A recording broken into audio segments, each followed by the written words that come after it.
ಜಿಲ್ಲಾಡಳಿತದ ಸಮ್ಮುಖದಲ್ಲಿ strong ರೂಮ್ಗಳನ್ನು open ಮಾಡಲಾಗಿದೆ ಮತ್ತು ಮತ ಎಣಿಕೆ ಶುರುವಾಗ್ತಾ ಇದೆ.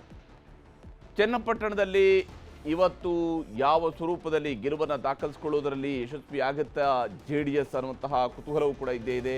ಕುಮಾರಸ್ವಾಮಿ ಅವರ ಒಕ್ಕಲಿಗ ಪ್ರತಿಷ್ಠೆ ಉಳಿಯುತ್ತಾ ಅನ್ನುವಂಥದ್ದು, ಹಾಗೆಯೇ ಮೊಮ್ಮಗನ ಗೆಲುವಿನ ವಿಶ್ವಾಸದಲ್ಲಿದ್ದಾರೆ. ಆದರೆ ದೇವೇಗೌಡರು ಮಾತನಾಡಿದರು, ನಾನು ಕೇವಲ ನನ್ನ ಮೊಮ್ಮಗನನ್ನು ಗೆಲ್ಲಿಸಬೇಕು ಅಂತೇಳಿ ಈಗ ರಾಜಕೀಯ ಮಾಡಬೇಕು ಅಂತೇಳಿ ಇಲ್ಲಿಗೆ ಬಂದಿಲ್ಲ, ಪ್ರಚಾರಕ್ಕೆ ಬಂದಿಲ್ಲ, ಬದಲಿಗೆ ಈ ಒಂದು ಪ್ರಾದೇಶಿಕ ಪಕ್ಷವನ್ನು ಉಳಿಸಬೇಕು ಅನ್ನುವ ಕಾರಣಕ್ಕೆ ಬಂದಿದೆ.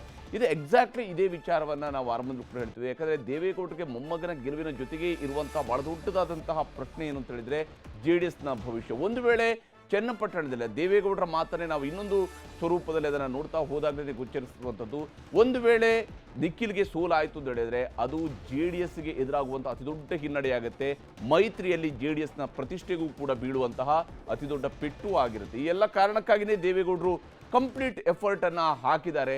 ತನ್ನ ಪಕ್ಷವನ್ನು ಗೆಲ್ಲಿಸ್ಕೊಂಡು ಬರಬೇಕು, ಮೊಮ್ಮಗನ ಗೆಲುವಿನ ಮೂಲಕವಾಗಿ ಪಕ್ಷದ ಭವಿಷ್ಯವನ್ನು ಕೂಡ ಉಳಿಸ್ಕೊಳ್ಬೇಕು, ಅದರ ಗೌರವವನ್ನು ಉಳಿಸ್ಕೊಳ್ಳೋದು ಕೂಡ ಅಷ್ಟೇ ಮುಖ್ಯ ಆಗಿತ್ತು ದೇವೇಗೌಡರು ಕೂಡ. BS ಅರುಣ್ ಅವರು ಕೂಡ ನಮ್ಮೊಂದಿಗೆ ಜಾಯ್ನ್ ಆಗಿದ್ದಾರೆ, ಹಿರಿಯ ಪತ್ರಕರ್ತರು. ಅರುಣ್ ಅವರೇ, ಯಾವ ರೀತಿಯಂಥ ನಿರೀಕ್ಷೆ ಇರುವಂಥದ್ದು ನಮ್ಮ ಬೈ ಎಲೆಕ್ಷನ್ ವಿಚಾರ ಇರ್ಬೋದು ಅಥವಾ ಮಹಾರಾಷ್ಟ್ರ ಜಾರ್ಖಂಡ್ ಬಗ್ಗೆ? ತುಂಬ ಕುತೂಹಲಕಾರಿ ಚುನಾವಣೆಗಳಿದು, ಮಹಾರಾಷ್ಟ್ರ ಎಸ್ಪೆಷಲಿ. ಯಾಕೆಂದರೆ ಮಹಾರಾಷ್ಟ್ರ ನಮ್ಮ ದೇಶದ ಒಂದು ಪ್ರಮುಖ ರಾಜ್ಯ. ಉತ್ತರ ಪ್ರದೇಶದ ನಂತರ ಲೋಕಸಭೆಯಲ್ಲಿ ಅತಿ ಹೆಚ್ಚು ಸ್ಥಾನ ಮತ್ತು ವಿಧಾನಸಭೆಯಲ್ಲಿ ಕೂಡ ಅತಿ ಹೆಚ್ಚು ಸ್ಥಾನ ಹೊಂದಿರುವಂಥ ರಾಜ್ಯ. ಅಷ್ಟೇ ಅಲ್ಲ, ಇದರ ರಾಜಧಾನಿ ಮುಂಬೈ, ಅದನ್ನು ಫೈನಾನ್ಷಿಯಲ್ ಕ್ಯಾಪಿಟಲ್ ಆಫ್ ಇಂಡಿಯಾ ಅಂತಲೂ ಕರೀತಾರೆ.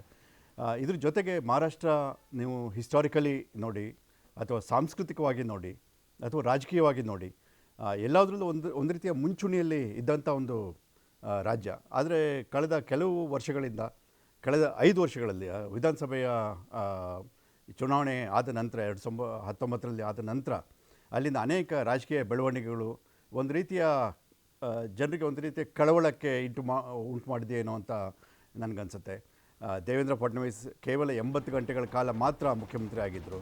ಬೆಳಗ್ಗೆ 5 ಗಂಟೆಗೆ ಯಾರೂ ಬಹುಶಃ ಯಾವುದೇ ಮುಖ್ಯಮಂತ್ರಿ ಕೂಡ ಪ್ರಮಾಣ ವಚನ ಬಹುಶಃ ಆ ಟೈಮ್ನಲ್ಲಿ ಸ್ವೀಕರಿಸಿರಲಿಲ್ಲ.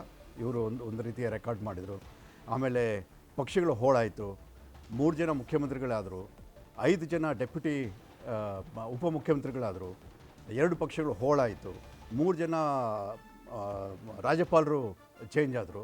ಹೀಗೆ ಅನೇಕ ಬೆಳವಣಿಗೆಗಳಿಂದ ಒಂದು ರೀತಿ ಜನ ಬೇಸತ್ತಿದ್ದಾರೋ ಏನೋ, ಅಥವಾ BJP ಮತ್ತು ಶಿವಸೇನೆಯ ಹೋಳಾದಂಥ ಒಂದು ಪಕ್ಷ ಜೊತೆಗೆ ಕೈಗೂಡಿದ ಮೇಲೆ ಈಗ ಕೆಲವು ಗ್ಯಾರಂಟಿ ಸ್ಕೀಮ್ಗಳನ್ನು ಇಂಟ್ರೊಡ್ಯೂಸ್ ಮಾಡಿದರು.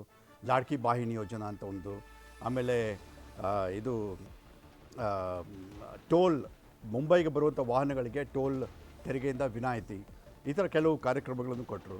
ಆಮೇಲೆ BJPಗೆ ಏನಾಯಿತು ನಿಮಗೆ ಗೊತ್ತಿದೆ, ಕಳೆದ ಲೋಕಸಭಾ ಚುನಾವಣೆಯಲ್ಲಿ 48 ಕ್ಷೇತ್ರಗಳ ಪೈಕಿ ಕೇವಲ 30ರಲ್ಲಿ ಕೇವಲ 17ರಲ್ಲಿ BJP ಮತ್ತು ಮಿತ್ರ ಪಕ್ಷಗಳು ಗೆಲುವನ್ನು ಸಾಧಿಸಿದ್ವು. 30 ಸೀಟ್ಗಳನ್ನು ಇಂಡಿಯಾ ಗ್ರೂಪ್ ತಗೊಳ್ತು, MBA. ಇದಾದ ಮೇಲೆ ಅಲ್ಲಿಯ ಬೆಳವಣಿಗೆಗಳು ಏನಾಗಿದೆ, ಈಗ BJP ತನ್ನ ಬಹುಶಃ ಏನೊಂದು ತಪ್ಪುಗಳಿತ್ತು ಅದನ್ನು ಬಹುಶಃ ಎಲ್ಲದನ್ನು ಸರಿಪಡಿಸ್ಕೊಂಡು ಹೋಗಿದೆ ಅಂತ ಒಂದು ವ್ಯಾಖ್ಯಾನ ಇದೆ. ಆಮೇಲೆ ಕಳೆದ ಬಾರಿ ರಾಷ್ಟ್ರೀಯ ಸ್ವಯಂ ಸೇವಕ ಸಂಘ ಅಲ್ಲಿ ಯಾವುದೇ ತರಹದಂಥ ಚಟುವಟಿಕೆಗಳನ್ನು ಮಾಡಿರಲಿಲ್ಲ. ಆದರೆ ಈ ಬಾರಿ ಅದು ಸಂಪೂರ್ಣವಾಗಿ BJPಗೆ ಸಪೋರ್ಟ್ ಮಾಡ್ತಾ ಇದೆ ಹಾಗೂ ತಳಮಟ್ಟದಲ್ಲಿ ಒಂದು ರೀತಿಯ ಕ್ಯಾಂಪೇನನ್ನು ಮಾಡ್ತಾ ಇದೆ. ಈ ಥರ ಜಸ್ಟ್ ಮಾತಾಡ್ತೀನಿ. ಈಗ ಅಂಚೆ ಮತಗಳಲ್ಲಿ ಭರತ್ ಬೊಮ್ಮಾಯಿ ಅವರು ಮುನ್ನಡೆಯನ್ನು ಸಾಧಿಸಿದ್ದಾರೆ ಅನ್ನುವಂಥದ್ದು ಕೂಡ ಈಗ ಸಿಗ್ತಾ ಇರುವಂಥ ರಿಪೋರ್ಟ್. 3 ಕ್ಷೇತ್ರಗಳಲ್ಲಿ ಅಂಚೆ ಮತಗಳ ಎಣಿಕೆ ಆರಂಭ ಆಗಿದೆ. ಭರತ್ ಬೊಮ್ಮಾಯಿ ಅವರು ಮುನ್ನಡೆಯನ್ನು ಸಾಧಿಸಿದ್ದಾರೆ. ಶಿಗ್ಗಾವಿ ಮತಕ್ಷೇತ್ರದಲ್ಲಿ ಭರತ್ ಬೊಮ್ಮಾಯಿ ಅವರಿಗೆ ಅಂಚೆ ಮತಗಳ ಎಣಿಕೆಯಲ್ಲಿ ಮುನ್ನಡೆ ಲಭ್ಯವಾಗಿರುವಂಥದ್ದು. ಅಂಚೆ ಮತಗಳ ಎಣಿಕೆಯಲ್ಲಿ ಈಗಾಗಲೇ ಭರತ್ ಬೊಮ್ಮಾಯಿ ಅವರು ಮುನ್ನಡೆಯನ್ನು ದಾಖಲಿಸಿಕೊಂಡಿದ್ದಾರೆ.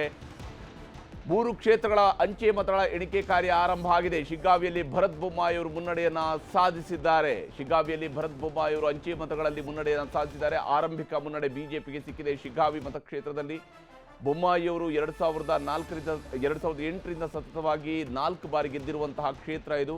ಇದಾದ ನಂತರ ಈಗ ಲೋಕಸಭೆ ಸದಸ್ಯರಾಗಿ ಬಸವರಾಜ ಬೊಮ್ಮಾಯಿಯವರು ಆಯ್ಕೆಯಾದ ನಂತರ ಪುತ್ರ ಭರತ್ ಬೊಮ್ಮಾಯಿ ಈಗ ಬೈ ಎಲೆಕ್ಷನ್ನಲ್ಲಿ ಅಖಾಡಕ್ಕೆ ಇಳಿದಿದ್ದಾರೆ. ಆರಂಭಿಕ ಮುನ್ನಡೆ ಭರತ್ ಬೊಮ್ಮಾಯಿಗೆ ಸಿಕ್ಕಿದ್ರೆ, ಸಂಡೂರಿನಲ್ಲಿ ಅನ್ನಪೂರ್ಣ ಅವರಿಗೆ ಆರಂಭಿಕ ಮುನ್ನಡೆ ಸಿಕ್ಕಿದೆ. 3 ಕ್ಷೇತ್ರಗಳಲ್ಲಿ ಅಂಚೆ ಮತಗಳ ಎಣಿಕೆ ಕಾರ್ಯ ಈಗಾಗಲೇ ಆರಂಭ ಆಗಿದೆ. ಸಂಡೂರಿನಲ್ಲಿ ಅನ್ನಪೂರ್ಣ ಅವರು ಮುನ್ನಡೆಯನ್ನು ಸಾಧಿಸಿದ್ದಾರೆ. ಹಾಗೆಯೇ ಶಿಗ್ಗಾವಿಯಲ್ಲಿ ಈಗಾಗಲೇ ಭರತ್ ಬೊಮ್ಮಾಯಿ ಅವರು ಮುನ್ನಡೆಯನ್ನು ಸಾಧಿಸಿದ್ದಾರೆ. ಶಿಗ್ಗಾವಿಯಲ್ಲಿ ಭರತ್ ಬೊಮ್ಮಾಯಿ ಅವರು ಮುನ್ನಡೆಯನ್ನು ಸಾಧಿಸಿದ್ದಾರೆ. ಸಂಡೂರಿನಲ್ಲಿ ಅನ್ನಪೂರ್ಣ ಅವರಿಗೆ ಅಂಚೆ ಮತಗಳ ಎಣಿಕೆಯಲ್ಲಿ ಮುನ್ನಡೆ ಸಿಕ್ಕಿದೆ. ಈ ಕ್ಷೇತ್ರಗಳು ಒಂದರ ಬಿಜೆಪಿ ಗೆದ್ದಿದ್ದಂತಹ ಕ್ಷೇತ್ರ ಆಗಿದ್ದಿತ್ತು ಶಿಗ್ಗಾವಿ. ಈಗಲೂ ಕೂಡ ಬಿಜೆಪಿನೇ ಮುನ್ನಡೆಯನ್ನು ಸಾಧಿಸಿದೆ. ಕಾಂಗ್ರೆಸ್ ಗೆದ್ದಿರುವ ಕ್ಷೇತ್ರ ಆಗಿತ್ತು ಸಂಡೂರಿನಲ್ಲಿ ಕಾಂಗ್ರೆಸ್ ಮುನ್ನಡೆಯನ್ನು ಸಾಧಿಸಿದೆ. ಹಾಗೆಯೇ ಚನ್ನಪಟ್ಟಣದ ರಿಸಲ್ಟ್ ಅಪ್ಡೇಟ್ಸ್ ಕೂಡ ಇನ್ನಷ್ಟು ಸಿಗಬೇಕಾಗಿದೆ. ಅಲ್ಲಿ ಏನಾಗ್ತಾ ಇದೆ ಅನ್ನೋದರ ಬಗ್ಗೆ 3 ಕ್ಷೇತ್ರಗಳಲ್ಲಿ ಈಗ ನಿಖಿಲ್ ಕೂಡ ಮುನ್ನಡೆಯನ್ನು ಸಾಧಿಸಿದ್ದಾರೆ. ಚನ್ನಪಟ್ಟಣದಲ್ಲಿ ನಿಖಿಲ್ ಕುಮಾರಸ್ವಾಮಿ ಅವರು ಕೂಡ ಮುನ್ನಡೆಯನ್ನು ಸಾಧಿಸಿದ್ದಾರೆ. ಸಂಡೂರಿನಲ್ಲಿ ಅನ್ನಪೂರ್ಣ ಅವರು ಮುನ್ನಡೆಯನ್ನು ಸಾಧಿಸಿದ್ದಾರೆ. ಹಾಗೆಯೇ ಶಿಗ್ಗಾವಿಯಲ್ಲಿ ಭರತ್ ಬೊಮ್ಮಾಯಿ ಅವರು ಮುನ್ನಡೆಯನ್ನು ಸಾಧಿಸಿದ್ದಾರೆ. 3 ಪಕ್ಷಗಳು ಕೂಡ ಒಂದೊಂದು ಕ್ಷೇತ್ರಗಳಲ್ಲಿ ಮುನ್ನಡೆಯನ್ನು ಸಾಧಿಸಿರುವಂಥದ್ದು. 3 ಕ್ಷೇತ್ರಗಳಲ್ಲಿ ಅಂಚೆ ಮತಗಳ ಎಣಿಕೆ ಕಾರ್ಯ ಈಗಾಗಲೇ ಆರಂಭ ಆಗಿದೆ. ಚನ್ನಪಟ್ಟಣದಲ್ಲಿ ಆರಂಭಿಕವಾಗಿ ನಿಖಿಲ್ ಕುಮಾರಸ್ವಾಮಿ ಅವರಿಗೆ ಮುನ್ನಡೆ ಲಭಿಸಿರುವಂಥದ್ದು. ನಿಖಿಲ್ ಕುಮಾರಸ್ವಾಮಿ ಅವರಿಗೆ ಮುನ್ನಡೆ ಸಿಕ್ಕಿದೆ. ಹಾಗೆಯೇ ಸಂಡೂರಿನಲ್ಲಿ ಅನ್ನಪೂರ್ಣ ಅವರಿಗೆ ಮುನ್ನಡೆ ಲಭ್ಯವಾಗಿರುವಂಥದ್ದು. ಶಿಗ್ಗಾವಿಯಲ್ಲಿ ಭರತ್ ಬೊಮ್ಮಾಯಿ ಅವರು ಮುನ್ನಡೆಯನ್ನು ಸಾಧಿಸಿದ್ದಾರೆ. ಸೊ ಯೂಶಲಿ ಉಪಚುನಾವಣೆ ಅಂತ ಬಂದಾಗ ಯಾವ ಪಕ್ಷ ಆಡಳಿತದಲ್ಲಿ ಇರುತ್ತೆ ಆ ಪಕ್ಷಕ್ಕೆ ಗೆಲುವು ಅಂತ ಒಂಥರ ರಾಜಕೀಯ ವಿಶ್ಲೇಷಣೆಗಳು ಯಾವಾಗಲೂ ನಡೀತಾ ಇರುತ್ತೆ. ಬಟ್ ಈ ಸಲದ ಪ್ರಮುಖ 3 ಕ್ಷೇತ್ರಗಳ ಉಪಚುನಾವಣೆಯನ್ನು ಗಮನಿಸಿದಾಗ, ಎಕ್ಸಿಟ್ ಪೋಲನ್ನು ಗಮನಿಸಿದಾಗ ಆ ಪಕ್ಷಗಳು ಅಲ್ಲೇ ಉಳಿಸ್ಕೊಳ್ತವೆ ಕ್ಷೇತ್ರವನ್ನ ಅಂತ ಹೇಳಿತ್ತಲ್ಲ. ಸೊ ಆ ನಿಟ್ಟಲ್ಲೂ ಕೂಡ ರಾಜಕೀಯ ವಲಯದಲ್ಲಿ ಚರ್ಚೆ ಆಗ್ತಿದೆ. ಇನ್ಫ್ಯಾಕ್ಟ್ ಅದ್ರ ಬಗ್ಗೆನೂ ಕೂಡ ನಮ್ಮ ಅತಿಥಿಗಳ ಹತ್ರ ಒಂದು ಕಮೆಂಟನ್ನು ತಗೊಳ್ಬೋದು ಅನ್ಸುತ್ತೆ. ಎಸ್, ಇಲ್ಲಿ ಈಗಾಗಲೇ ಆರಂಭಿಕ ಮುನ್ನಡೆ ಭರತ್ ಬೊಮ್ಮಾಯಿ ಅವರು ಮುನ್ನಡೆಯನ್ನು ಸಾಧಿಸಿರುವಂಥದ್ದು. ಹಾಗೆಯೇ ಸಂಡೂರಿನಲ್ಲಿ ಅನ್ನಪೂರ್ಣ ಅವರು ಮುನ್ನಡೆಯನ್ನು ಸಾಧಿಸಿರುವಂಥದ್ದು ಮತ್ತು ನಿಖಿಲ್ ಕುಮಾರಸ್ವಾಮಿ ಅವರು ಚನ್ನಪಟ್ಟಣದಲ್ಲಿ ಮುನ್ನಡೆಯನ್ನು ಸಾಧಿಸಿರುವಂಥದ್ದು. ಮಹೇಶ್ ಗೌಡ್ರೆ,